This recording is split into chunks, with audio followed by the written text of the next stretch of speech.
Welcome back. As more people connect on social media and other online platforms, there's a greater chance of people posting and sharing information and statements that are untrue and offensive to others. Legal experts are warning employees of this growing trend that can even lead to a breach of the country's hate speech laws. For more on this conversation, I'm joined by legal expert Kevin Smith. Kevin, thank you so much for joining us this evening. Thanks for having me. Social media is a part of many of our lives, whether you're doing it for professional or personal reasons. But it seems that this space is going to be highly regulated and even more regulated than before. What should we be looking out for when we're looking at the new laws on hate speech? So first and foremost, when we're looking at laws surrounding hate speech, we need to remember that what it's doing is that it's promoting rights that have already been enshrined in our Bill of Rights from its inception. So it's not outlawing things that you didn't have protection of in the past. What it's doing now, it's codifying specific instances where you can have protection. So there are things like not only defamation, which has been a common law right prior to the promulgation of this new act, but things like promoting hate on the basis of ethnicity, race, HIV status, things along those lines. It's just giving us now a formalized, concretized list of things that can now be defined as particularly hate speech. But again, these are based on rights that are enshrined in our Bill of Rights prior to this act coming into force. So basically this then can be utilized not necessarily only by the employer, but anyone else who's aggrieved by your post on social media that may contravene those laws. Of course. What this assists employers in particular is it's giving them a basis under which they can then take disciplinary action. So it's not necessarily confined to the workplace. Like you've rightfully pointed out, anyone can use this bill in order to protect and preserve their own rights. It's just that in the workplace context, it gives an employer the right to now take third-party communications, which would be your social media posts, and then using that to invoke an internal disciplinary process, which is now something that couldn't have been done prior unless it has a direct effect on your employment or on your workplace in particular. So how much access can an employer then have to an employee's private social media? If you're talking about, it doesn't have to do with the company per se. So if the employee is, for instance, talking about the Russia-Ukraine conflict or what's going on in the Middle East, if it violates or goes against the company policy on maybe political opinions and weighing in on that, can that employer then use that against the employee? So that's a very good question, but there are two answers to that. The first answer is that our constitution itself protects your political opinion. So you can't be discriminated against for having a political opinion unless the said political opinion is offensive or does breach a separate either act or a separate right, which is something that's contained in our Bill of Rights as well, in that you have a right to free speech, but that free speech cannot then breach a secondary right, like dignity, for instance. So if your employer goes against you for having a specific political view, that may not be allowed by either this act or our Bill of Rights. But what it can actually come to is if that political opinion is per se offensive or it goes against a specific code which you should have been aware of prior to it coming into force. So those codes could be company policy, or it could be in your particular employment contract, or it could even be based on your position within a company, because certain levels of employment require certain levels of conduct and decorum within and without the workplace. For instance, if you are a trustee or an attorney, you have a fiduciary duty not only to your clientele, but a fiduciary duty to a company and a fiduciary duty to the public at large. So then you are judged at a different standard, which means that even things outside of the workplace may have an effect. So technically speaking, your political opinion can't be outlawed.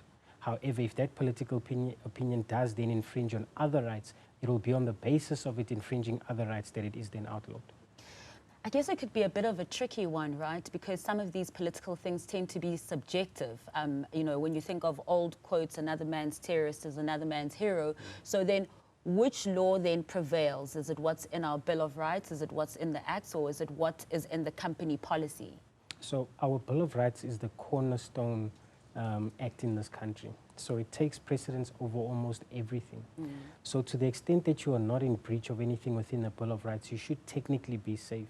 However, given that there are different laws that apply specifically in the workplace, like the Employment Equity Act, that can then be seen in conjunction with your utterances. So they have to look at it in conjunction with other legislation as well, because the Employment Equity Act could come in, the Labor Relations Act could come in, or this hate speech bill could apply. But again, all of these, in particular the hate speech bill, what they're trying to do is that they're trying to protect rights that are already enshrined within our constitution in the first place. So like I said earlier, it's not that it's bringing in new offenses. These things have been in existence at common law level. It is just now that they're being codified so that you can have specific sanctions on you if you do breach them. Whatever happened to privacy? That, you know, you've clocked out, you've shut your laptop, you're using your personal phone, perhaps you're in your personal home, you're sharing your personal opinion on your private social media account. Does your employer still have a right to see that? So when we say do they have a right, they don't particularly have a right because there's no legislation that says that your employer can or cannot look at your social media postings. But one thing that we need to remember, and this goes for employees and employers alike, is that to the extent that you are in any organization or in any business, that business also has a reputation that it has to uphold. So whether you like it or not, by virtue of you being an employee or working within that organization, there's some level of agency there. So you become an agent of that organization. So you'll tend to find that in most company policies or in well-drafted employment agreements, they'll say that you could be subject to disciplinary hearings if you bring the company into disrepute.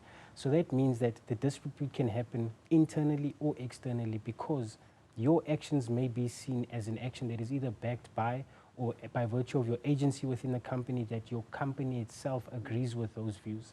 So you'll have seen that in the past already, people, especially public figures, will have things on their social media saying, my views are my own and they're not that of my employer. They're trying to create that barrier because they know that bringing your company into disrepute, whether that's done within the workplace or not, you can be sanctioned for that. And it's by virtue of the fact that you being a part of a specific organization, it may be seen that as an agent of that organization, your views are then imported into the views of your company. So those are the things that these types of legislation are trying to protect. So just on that disclaimer, you know, those accounts where people say, just be aware the views expressed on this account are that of mine and not the company that I work for in any way. Is that a way that employees can also protect themselves? And also, how about blocking or muting your employer? Is that also another way of doing that? Yeah. So those disclaimers, they don't necessarily give you carte blanche to say whatever it is that you want to say on on social media. What it does actually do is it helps you in instances where there isn't a specific company policy relating to social media or a company policy relating to utterances outside of the workplace. So any employer should actually have a social media policy that dictates those things, even to the extent where someone has a private account. They are still talking to members of the public unless no one is following them and no one sees their posts. So any one of those people could still be offended by a post and then make it public.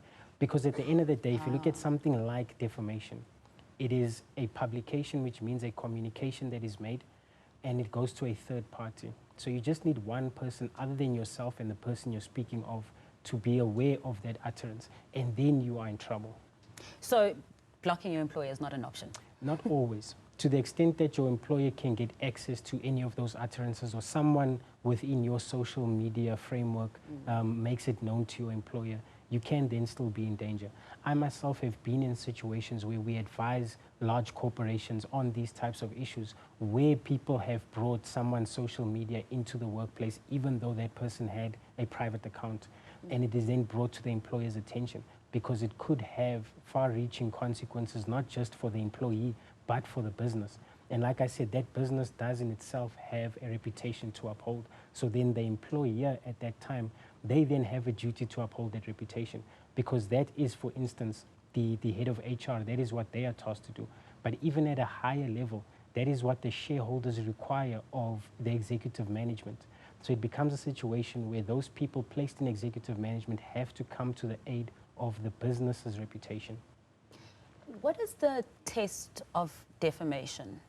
So the test for defamation is that a publication needs to happen. So that could be you saying something verbally, putting something online, or in any written document.